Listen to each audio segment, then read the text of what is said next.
Stop the lunacy. Merriam-Webster defines lunacy as the intermittent insanity once believed to be related to phases of the moon. And what do we know about insanity? It's doing the same thing over and over, expecting a different result. Instead of blaming the moon, let it shed the light on what didn't work and let's fix it. Here's how.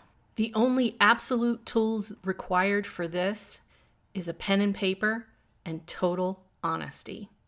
If you happen to do the new moon exercise with me last month, then bring that list. Get yourself a quiet space, someplace you won't be interrupted, so make sure to turn off your phone. You want to set your intentions and get in the right mood. Put on some good music, light a candle, not necessary, but helpful. Now that you have your pen and paper, you got your quiet space, and you've set your mood, phone's off, really think about the last 2 weeks, just 2 weeks. Don't go crazy because you don't want to feel bad. You just want to acknowledge what isn't working. Pick one thing that you need to change. If you have your list from the new moon, look at that. How did you do with your goals? It's not about recognizing something that's failed. It's about recognizing what didn't work so you can tweak your goal. If you're creating new ones and you're just starting fresh, you just want to look at the past few weeks, pick something that didn't work, and alter it. This also helps you build self-esteem, believe it or not. Every time you make a goal and you accomplish it, you feel good about yourself. You need to make actionable steps, things that you can actually accomplish. Don't make them huge mountains of goals. You want little things.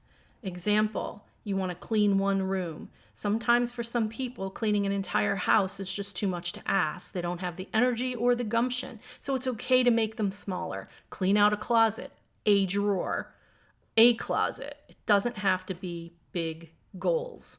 Give yourself a deadline and stick to it. If you have to move it because something got in the way, as life does, make it your next goal and give yourself a new due date of possibly the new moon. But it's not about making new goals. It's about tweaking the ones you've already created. It's also important to celebrate accomplishments no matter how small. Celebrate the fact that you got out of bed and brushed your teeth, that you're alive today. Find a reason to celebrate your accomplishments.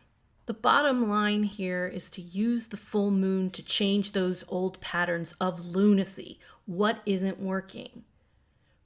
The full moon will shed light on what didn't work so you can either tweak it to make it happen or get rid of it altogether. There's no shame in saying something isn't for you anymore. Don't stay stuck in wish mode. Make it happen. Did you figure out what wasn't working? Did you figure out how to reshape your goal? Try another way, make it better. Truly decide if you still want the goal at all. It's not failing to change your mind. That's growth. It's growth to admit you don't want something anymore.